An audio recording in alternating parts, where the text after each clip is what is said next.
Hello students, welcome back on this beautiful platform Krishna classes. और हम अभी HSSC में जो रिसेंटली क्वेश्चन पूछे गए हैं इंग्लिश को उसको डिस्कस करेंगे with explanation.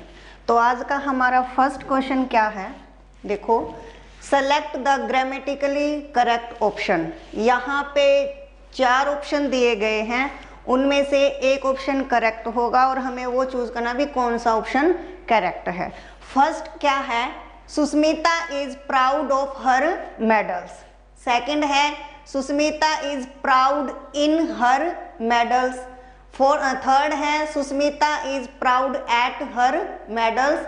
And fourth is Sushmita is proud to her medals. देखो बच्चों, जब हम ऑप्शन को देख रहे हैं तो सिर्फ यहाँ पे proud of, proud in, proud at, proud to, यहाँ से हमें क्या पता चला भाई प्रेपोजिशन से रिलेटेड एरर है ना।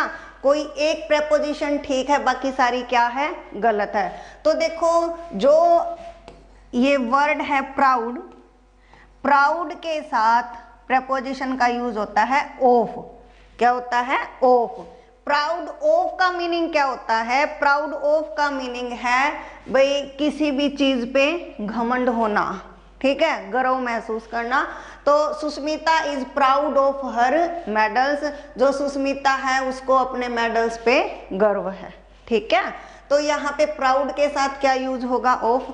प्राउड के साथ इन भी नहीं आएगा, एट भी नहीं आएगा, टू भी नहीं आएगा, यानी कौन सा ऑप्शन करेक्ट है, ए ऑप्शन करेक्ट है। Sushmita is proud of her medals. Done.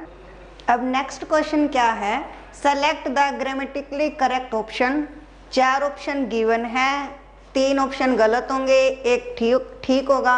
हमें ये पता करना भी कौन सा ऑप्शन ठीक है। क्लियर। अब देखो, फर्स्ट क्या है, they can play as well as we can. Second है, they can play as well as us can. Third है, they can play as well as them can. And fourth is they can play as well as me can. Done. अब देखो बच्चों, यहाँ पे क्या है, एक बात याद रखेंगे, यदि 2 सब्जेक्ट के बीच कंपैरिजन है, यदि 2 सब्जेक्ट के बीच कंपैरिजन है तो सब्जेक्टिव केस का यूज होगा।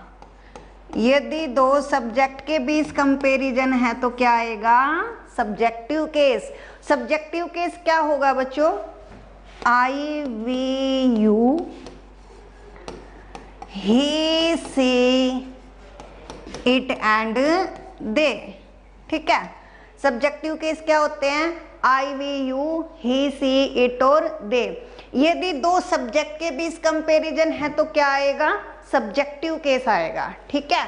अब हमें ये पता होना चाहिए बच्चों, ये सब्जेक्ट क्या होता है। सब्जेक्ट क्या होता है, देखो हम इंग्लिश में सेंटेंस स्ट्रक्चर पढ़ते हैं, सब्जेक्ट, वर्ब और ऑब्जेक्ट, ठीक है। यहाँ पे वर्ब का मीनिंग क्या है, मेन वर्ब।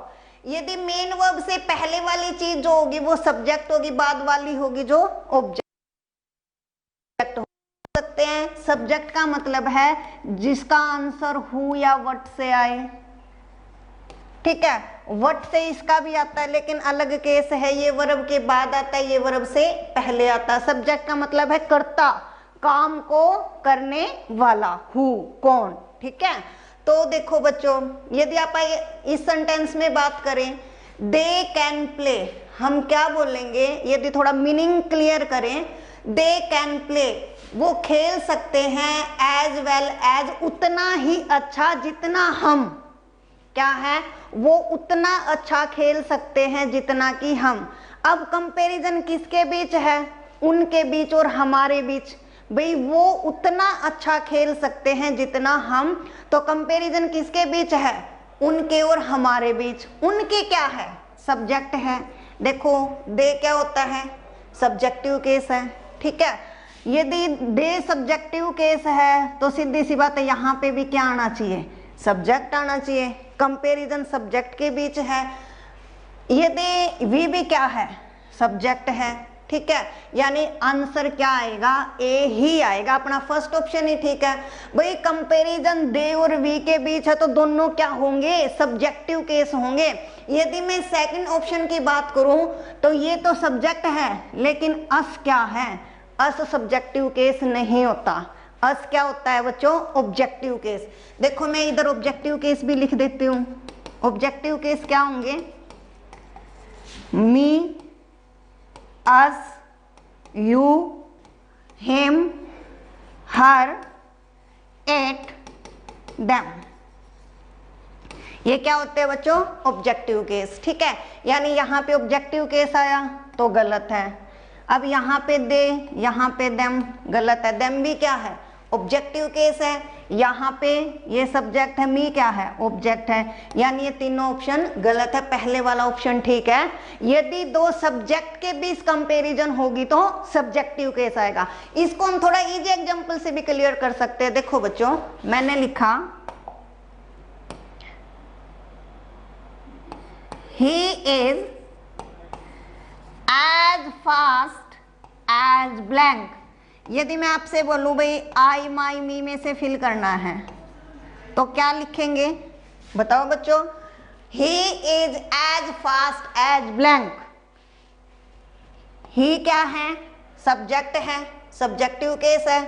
इज क्या है, वर्ब है। ठीक है, अब क्या है, वह उतना ही तेज है जितना मैं, वह और मेरे बीच कंपैरिजन है, वह क्या है, सब्जेक्ट है, तो यहाँ पे भी क्या आएगा, सब्जेक्ट आएगा।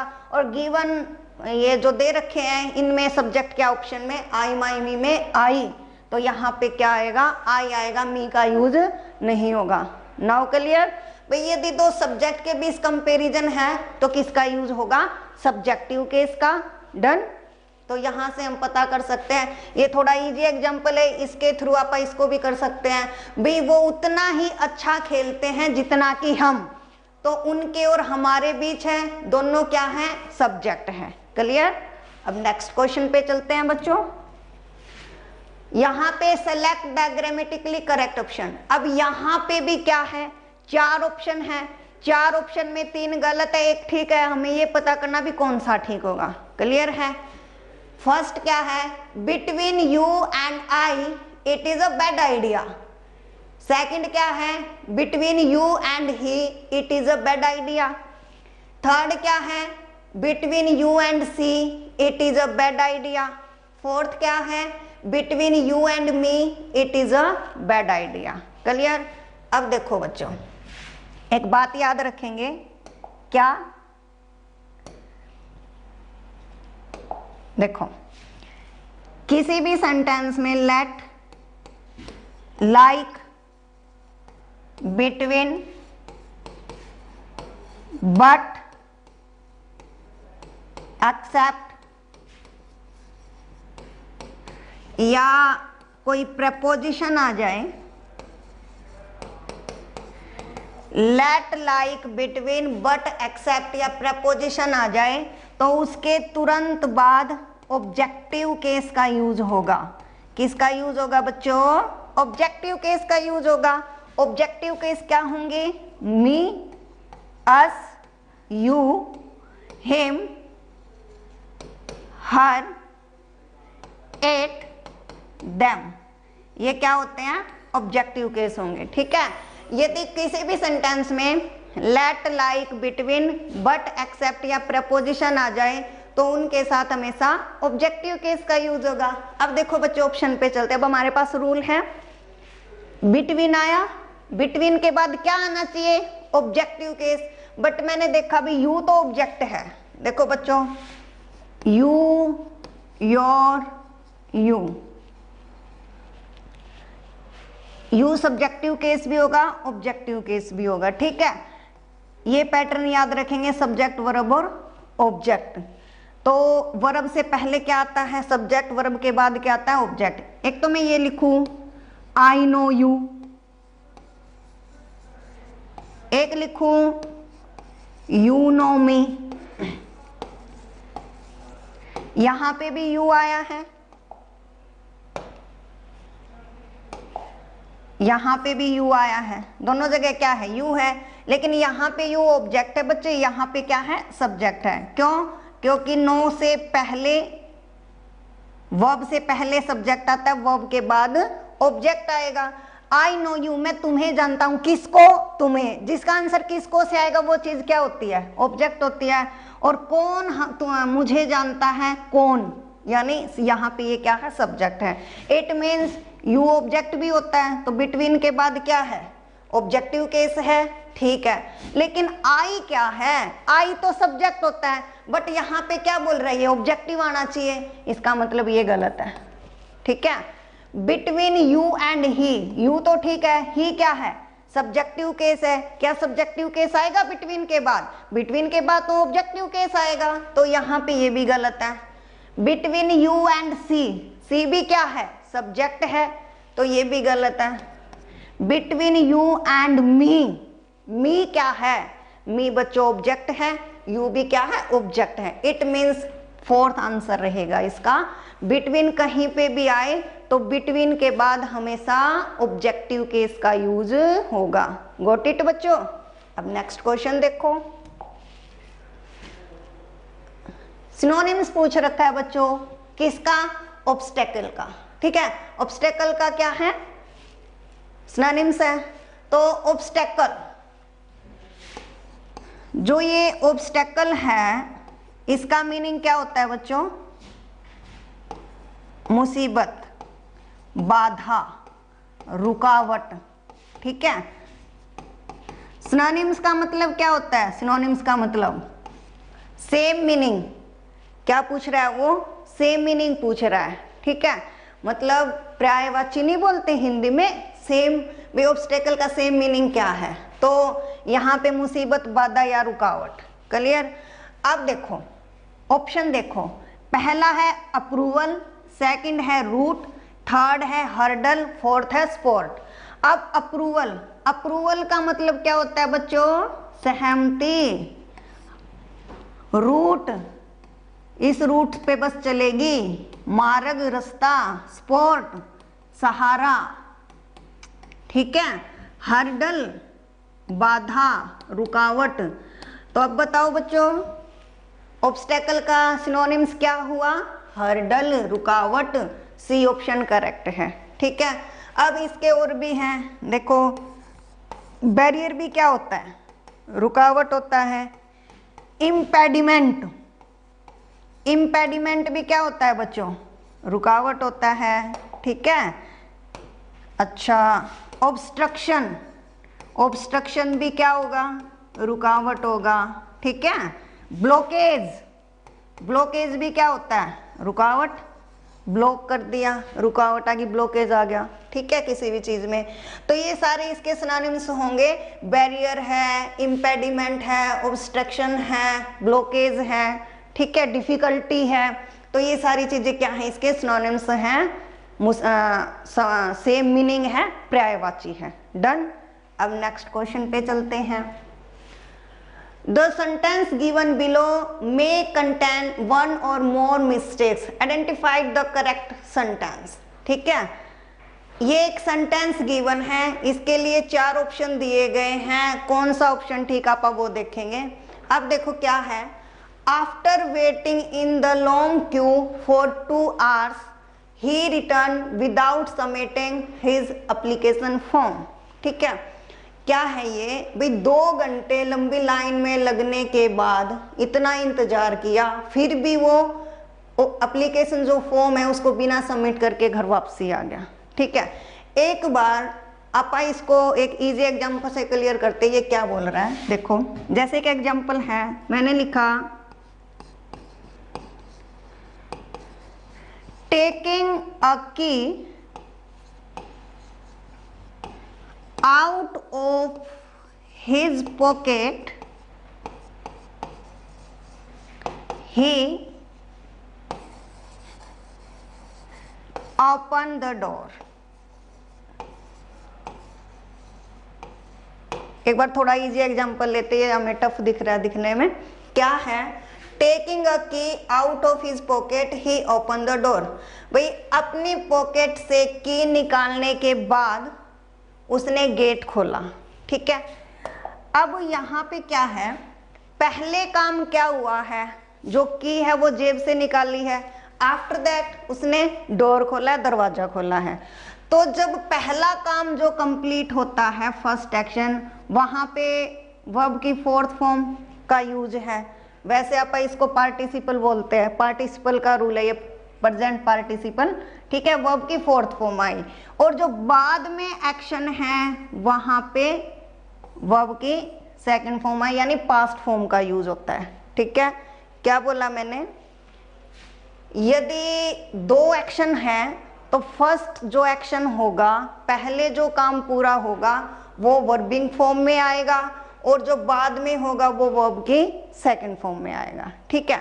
देखो यदि आप ऑप्शन की तरफ चलें, फर्स्ट ऑप्शन क्या है, अब यहां से ये क्लियर हो जाएगा।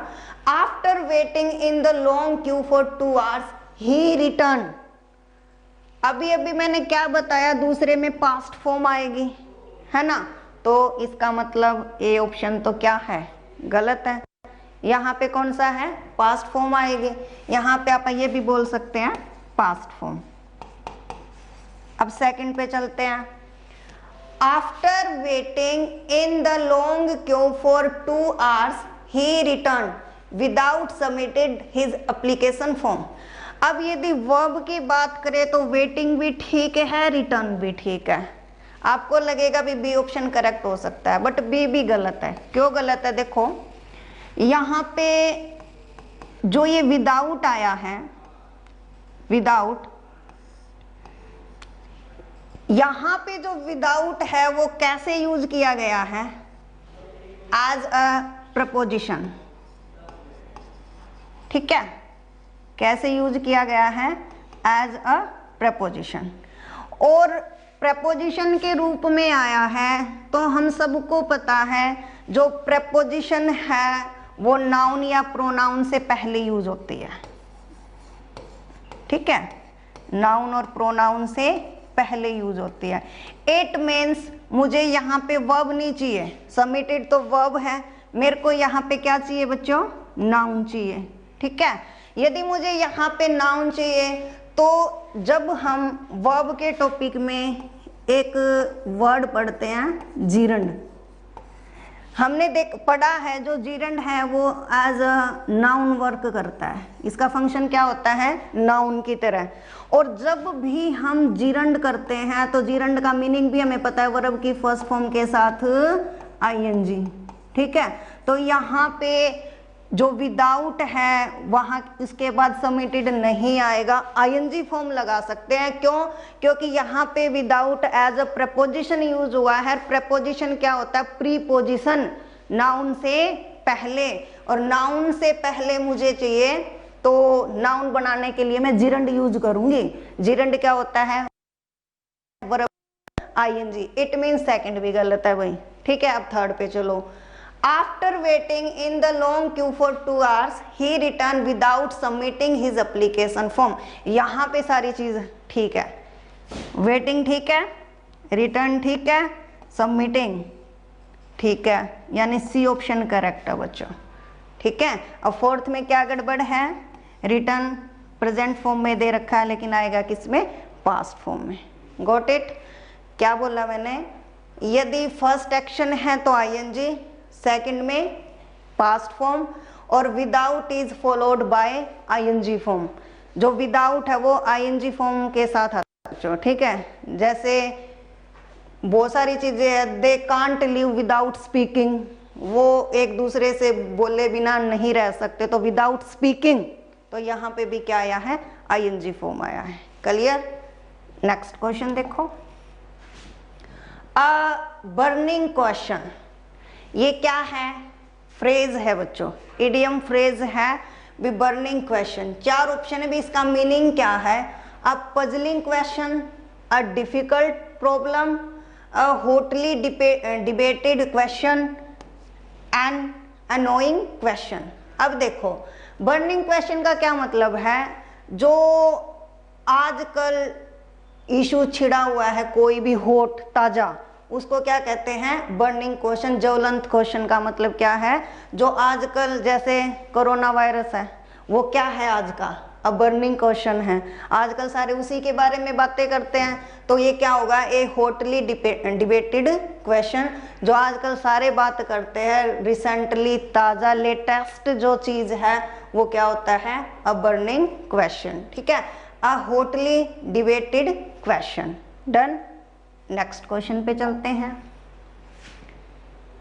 Sentence given below may contain one or more mistakes. Identify the correct sentence.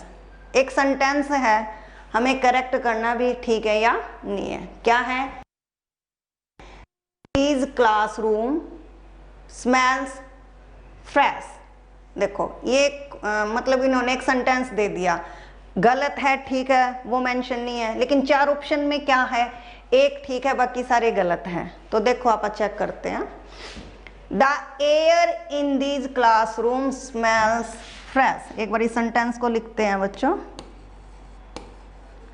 The air in these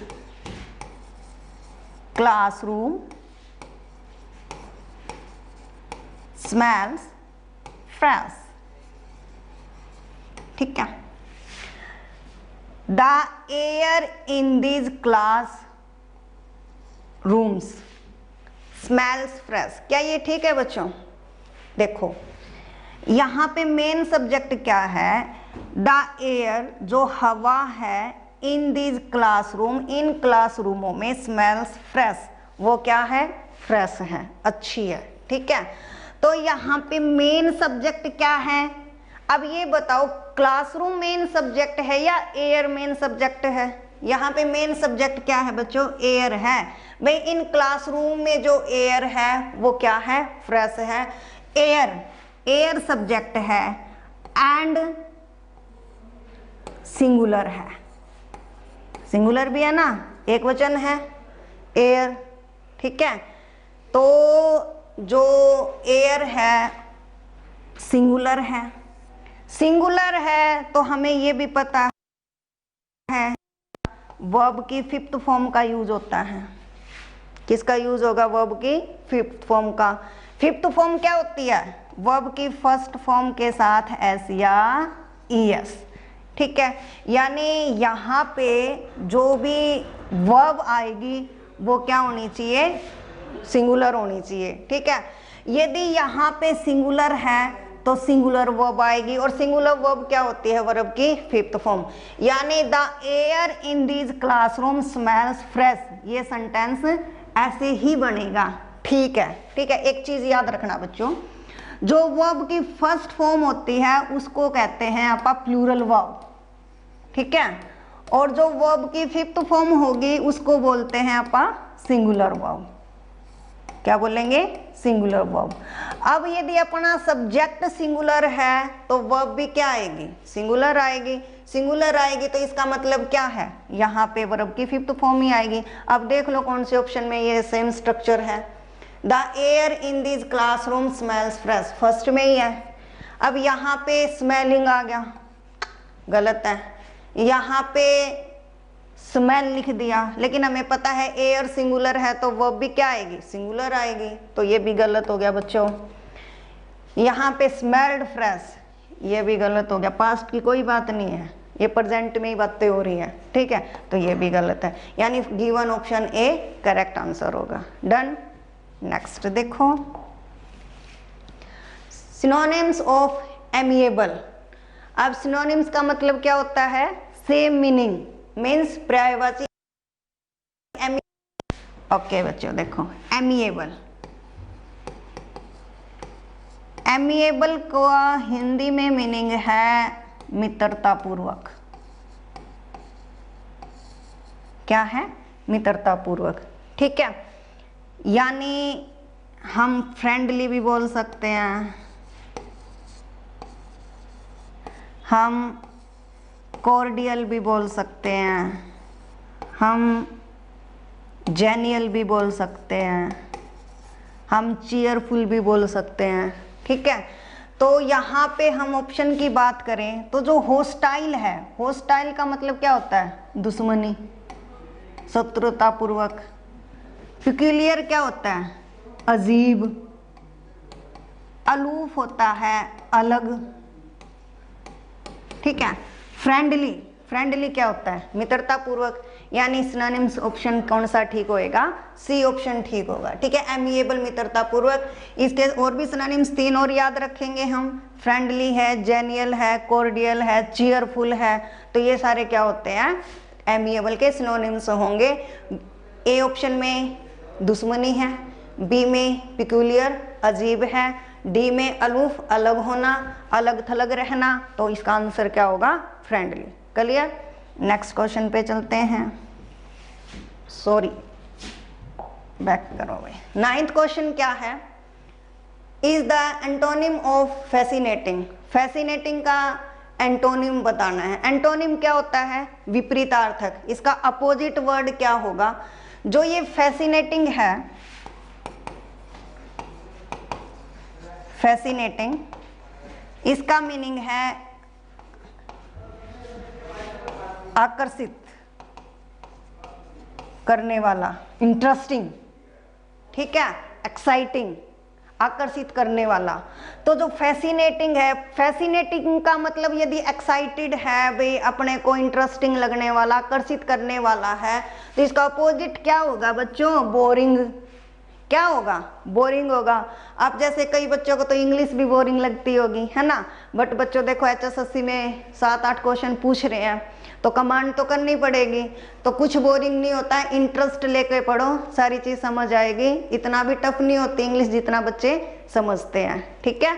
तो देखो फैसिनेटिंग, आकर्षित करने वाला, तो इसका अपोजिट बोरिंग। अब जो ये इंटरेस्टिंग है, एक्साइटिंग है, इंस्पायरिंग है, ये सारे इसके सिनोनिम्स हैं। फैसिनेटिंग के सिनोनिम्स दे दिए 3, एक अपोजिट है बोरिंग, ठीक है। ओके बच्चों, नेक्स्ट क्वेश्चन पे चलते हैं। Complete the sentence by choosing the correct form of verb. Verb fill करनी है बच्चों। He was blank by a snake. उसको सांप के द्वारा काट लिया गया। उसको सांप के द्वारा काट लिया गया। किसको? उसको।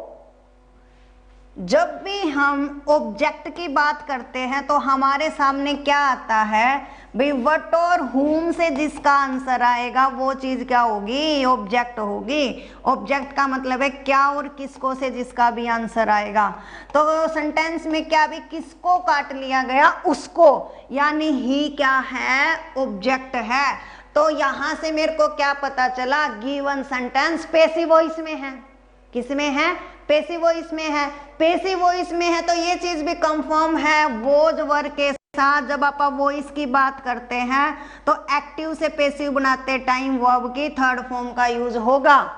तो बाइट, बिट, बिटन, तो यहाँ पे ऑप्शन आएगा बच्चों बिटन, ठीक है। देखो हमने पहले भी जो पिछली वीडियो वहां पे भी बताया था आपको भी, ऑब्जेक्ट का कैसे पता करेंगे? सब्जेक्ट के बाद क्या और किसको लगाने से जो भी आंसर आएगा वो चीज क्या होगी? ऑब्जेक्ट होगी। कि भाई, और यहाँ पे इस सेंटेंस में तो बाय भी दे दिया, डायरेक्ट ही पता चल गया पैसिव वॉइस है। भाई सांप के द्वारा किसको काटा गया है? उसको काटा गया। सांप ने तो काम किया है तो सांप क्या है? सब्जेक्ट है।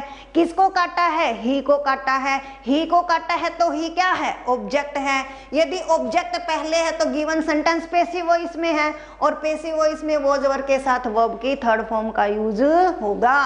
डन बच्चों, नेक्स्ट पे चलते हैं। यहाँ पे सेंटेंस गिवन, 4 सेंटेंस गिवन है। आपको ये बताना है भी कौन सा सेंटेंस ठीक है, कौन सा सेंटेंस गलत है। देखो फर्स्ट ऑप्शन क्या है? Let's go to the church to find some peace. Second है let go to church to find some peace. Third है let's go to church to find some peace. और फोर्थ है let's go to the church to find at peace. देखो बच्चों, कहीं पे भी 4 option है। कहीं पे भी यदि हम आर्टिकल में एक चीज पढ़ते हैं, क्या जहां कहीं भी स्कूल आ जाए, पहली बात तो ये याद रखेंगे, चर्च आ जाए, टेम्पल आ जाए, हॉस्पिटल आ जाए, जेल आ जाए, कॉलेज आ जाए, यूनिवर्सिटी आ जाए, मार्केट आ जाए, ठीक है। यदि ये वर्ड्स हैं और यदि इन वर्ड्स का यूज प्राइमरी पर्पज के लिए हुआ है, प्राथमिक उद्देश्य के लिए हुआ है, तो कभी भी आर्टिकल का यूज नहीं होगा। और यदि सेकेंडरी पर्पज है फिर क्या आएगा, द आएगा, ठीक है। पहली बात तो ये याद रखेंगे कि यदि इनका यूज प्राइमरी पर्पज के लिए हुआ है, school, college, university, temple, church, तो यहाँ पे आर्टिकल नहीं लगता द। और यदि सेकेंडरी पर्पज किसका यूज होगा बच्चों, द का। अब फर्स्ट ऑप्शन पे चलो, let's go to the church to find some peace. क्या आया, चर्च। किसका यूज हुआ है बच्चों, चर्च का, ठीक है। अब चर्च में जाने का प्राथमिक उद्देश्य क्या होता है, पूजा पाठ करना, प्रे करना। लेकिन यहाँ पे क्या बोल रहा है, शांति प्राप्त करने के लिए जा रहे हैं वो, ठीक है। यानी दा ठीक है, यहाँ पे दा तो आएगा, क्योंकि यहाँ पे चर्च का यूज प्राइमरी पर्पज के लिए नहीं है, सेकेंडरी पर्पज के लिए है। और जब सेकेंडरी पर्पज के लिए होगा तो आप क्या लगाएंगे, दा का यूज करेंगे। टू फाइंड सम पीस, कुछ शांति प्राप्त करने के लिए। पीस अनकाउंटेबल नाउन है, तो इससे पहले आप डायरेक्ट तो ए और एन तो नहीं लगा सकते, तो यहाँ पे सम, ये भी ठीक है। यानी यदि आप ग्रामेटिकल पोर्शन की बात करें तो सारी चीजें इसी में ठीक है बच्चों, ए ऑप्शन करेक्ट है।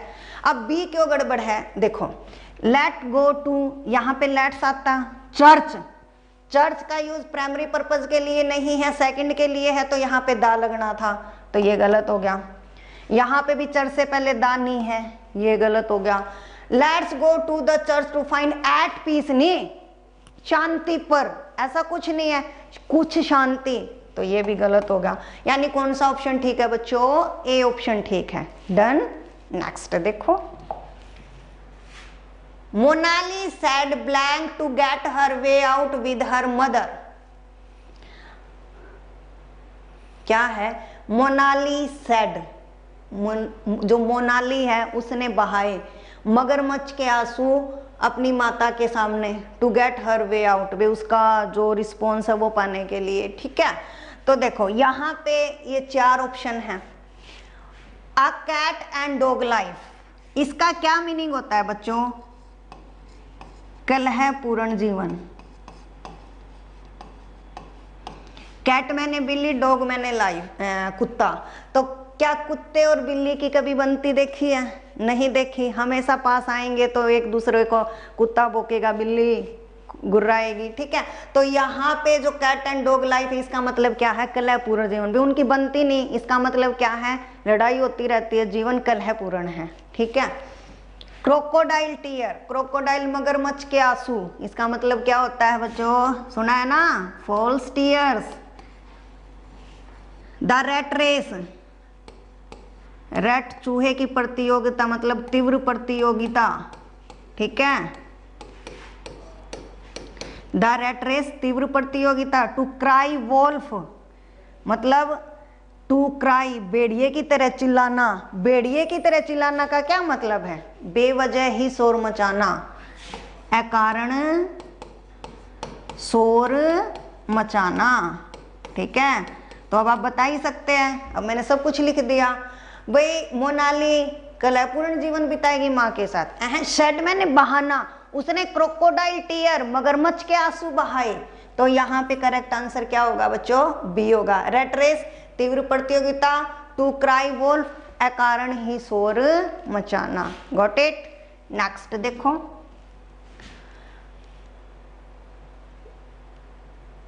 चार ऑप्शन है, एक सेंटेंस को चार पार्ट में डिवाइड किया है, किसी एक पार्ट में एरर है और हमें ये पता करना भी कौन से पार्ट में एरर है, ठीक है। देखो फर्स्ट क्या है, being a cold day neither my friend nor I was in a mood to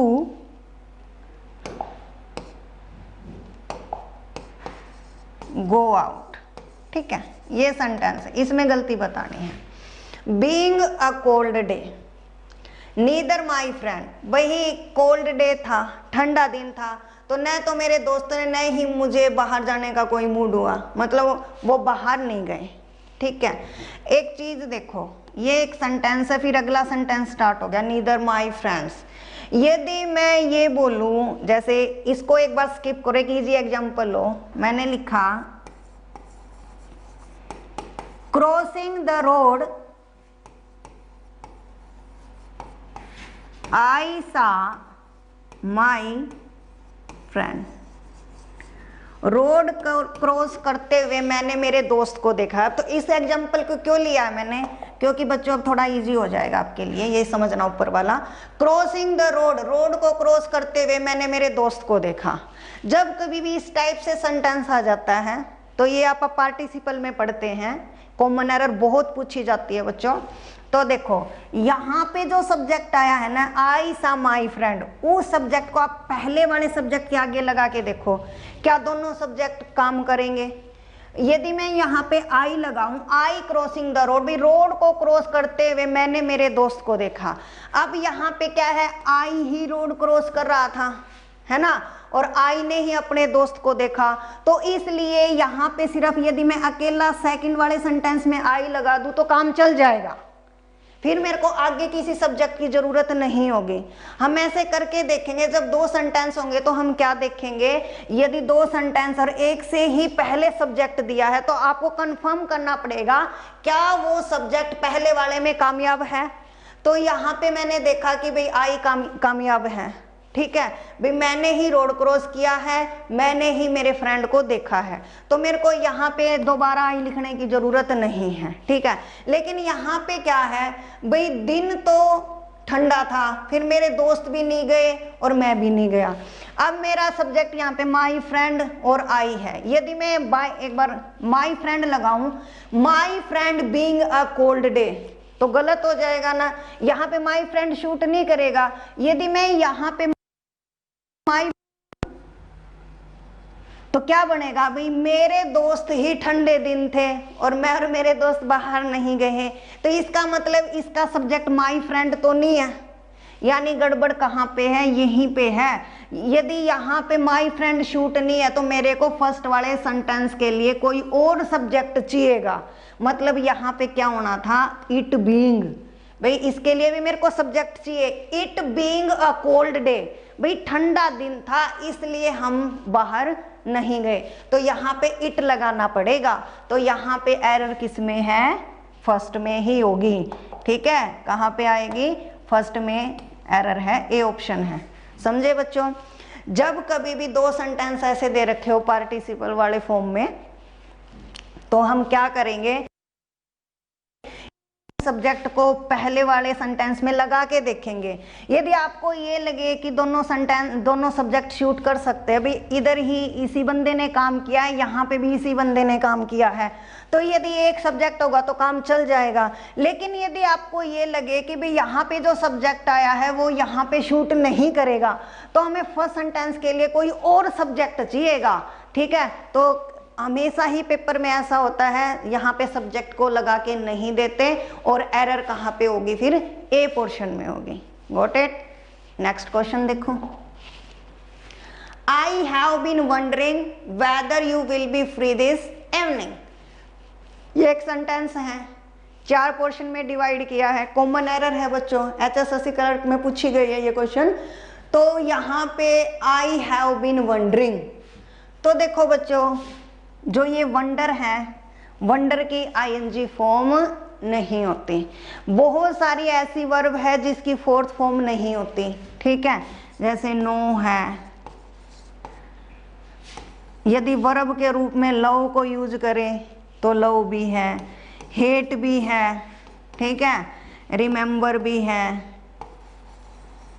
सीम भी है, यहाँ पे ये वंडर है। तो बहुत सारी ऐसी वर्ब है जिसकी फोर्थ फॉर्म नहीं होती, और यहाँ पे वंडर की भी फोर्थ फॉर्म नहीं होगी। आई हैव बीन वंडरिंग ना, गलत है। तो यहाँ पे ऑप्शन कौन सा गलत हो गया? बी में गड़बड़ है ना, ए में तो आई है, सेकंड में क्या हैव बीन वंडरिंग, यानी कहाँ पे गड़बड़ है?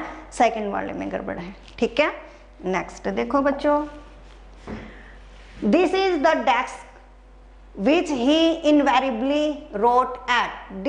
This is the desk which he invariably wrote at. Underline है at पे, हमें ये बताना है पार्ट ऑफ स्पीच में ये क्या है? वर्ब है, लिंकर है, हेल्पिंग वर्ब है, प्रपोजिशन है। ठीक है, अब देखो बच्चों, क्या ये वर्ब है? वर्ब तो हमें पता है, ये एक्शन 3 फॉर्म 5 फॉर्म जहां जिसकी बन जाती है। ठीक है, नहीं है। लिंकर, लिंकर क्या होता है? 2 सेंटेंस को जोड़ने वाला। क्या एट 2 सेंटेंस को जोड़ रहा है? जोड़ने का काम तो यहाँ पे विच कर रहा है, एट तो नहीं कर रहा, तो ये भी नहीं है। क्या ये हेल्पिंग वर्ब है? इजमाज वोजवर, नहीं है। ये क्या है? प्रपोजिशन है बच्चों। क्या है ये? प्रपोजिशन है। देखो, प्रीपोजिशन, प्रीपोजिशन, पोजीशन नाउन या प्रोनाउन। प्री मैंने पहले, ठीक है। नाउन और प्रोनाउन से पहले लग के जो रिलेशन बताते हैं वो क्या कहलाते हैं? प्रपोजिशन कहलाते हैं। क्या कहलाते हैं बच्चों? प्रपोजिशन कहलाते हैं। ठीक है, अब कई बच्चे ये भी सोच रहे होंगे एट के बाद नाउन नहीं है, तो ये प्रपोजिशन कैसे है? जरूरी नहीं है हर बार यहाँ पे नाउन हो। अंडरस्टूड है बच्चों? वह डेस्क है जहाँ पे वो लिखता है। यहाँ पे ये जो डेस्क है ना, ये इन्होंने पहले ही मेंशन कर दिया, तो आगे लगाने की क्या जरूरत है? एट द डेस्क होता, लेकिन उन्होंने 2 सेंटेंस बना के जोड़ दिया, और उससे हमें क्लियर है कि यहाँ पे आना क्या चाहिए? डेस्क। जैसे ऑन द टेबल, तो क्या है ये? टेबल से पहले क्या आया? ऑन। यदि मैं टेबल को किसी सेंटेंस में पहले लिख दूं तो मेरे को दोबारा टेबल लिखने की जरूरत नहीं है। एट क्या होता है? प्रपोजिशन होगा। क्लियर? नेक्स्ट देखो बच्चों, झील, इसमें क्या पूछ रखा है बच्चों? सिनोनिम्स पूछ रखा है। ठीक है, क्या पूछ रखा है? सिनोनिम्स पूछ रखा है। झील, झील का मतलब क्या होता है? देखो, ZEAL, जोश, उत्साह। ठीक है, किसी भी चीज को पाने का पैशन, पैशन है, जोश है, उस चीज के लिए उसको लव है। ठीक है, डिवोशन है पूरा। ये सारे इसके क्या होते हैं? सिनोनिम्स होते हैं। ठीक है, एंथुजियाज्म है। ठीक है, एंथुजियाज्म है। ये सारे क्या होते हैं? जोश। तो इसका सिनोनिम्स क्या हुआ? एंथुजियाज्म। अब देखो, इंक्रीज मैंने बढ़ाना, सॉफ्ट कोमल। ठीक है, समझ आ रहा है ना बच्चों? सॉफ्ट कोमल, तो ये क्या है सारे? तो इसमें जेल का सिनोनिम्स क्या होगा? एंथुजियाज्म। डन। नेक्स्ट क्वेश्चन देखो बच्चों,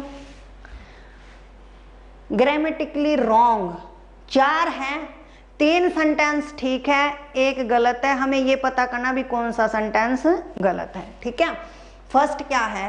ही had gone to the pictures last night. देखो बच्चों, किसी भी सेंटेंस में लास्ट आ जाए, यस्टरडे आ जाए, एगो आ जाए, तो वहां पे वर्ब की सेकंड फॉर्म का यूज होगा, सिंपल पास्ट टेंस का यूज होगा। किसका यूज होगा? सिंपल पास्ट टेंस का। पास्ट इंडेफिनिट टेंस का यूज होगा। सेकंड फॉर्म मैंने देखा भाई, हैड गॉन, ये तो हैड थर्ड है, तो यहाँ पे सेकंड फॉर्म क्या आएगी? वेंट आएगी। रॉन्ग ही बताना था, तो हमें तो फर्स्ट में ही पता चल गया, है ना। अब बी ऑप्शन देखो एक बार, the man complain that his cycle had been stolen. ये ठीक है, भाई आदमी ने कंप्लेन की कि उसकी साइकिल को चुरा लिया गया। Done. I will come if you invite me, ये भी ठीक है। क्या बता रखा है मैंने? यदि इफ क्लोज में फर्स्ट फॉर्म है या फिफ्थ फॉर्म है तो नेक्स्ट में विल फर्स्ट आएगी, है ना। कंडीशन में कई बार जिक्र हो चुका, इफ है, यहाँ पे फर्स्ट फॉर्म है, यहाँ पे विल फर्स्ट है, तो ये ठीक है। I will certainly pass the test, ये बोल रहा है कि मैं अपनी बता रहा है भाई इस बार मैं पक्का टेस्ट को पास कर लूंगा, तो ये फ्यूचर डिनोशन है, तो यहाँ पे भी ये ठीक है। तो वो गिवन ऑप्शन ए गलत है, बाकी सारे क्या होंगे, ठीक होंगे। डन। नेक्स्ट देखो, select the sentence which is grammatically wrong. इसमें भी क्या पूछ रखा है बच्चों, रॉन्ग पूछ रखा है, कोई बात नहीं, चेक करते हैं। फर्स्ट ऑप्शन क्या है, I am waiting here since morning. देखो कहीं पे भी सिंस और फॉर आए तो सिंस और फॉर में परफेक्ट कंटिन्यूस टेंस का यूज होता है, वो प्रेजेंट भी हो सकता है, पास्ट भी हो सकता है एंड फ्यूचर भी हो सकता है, ठीक है।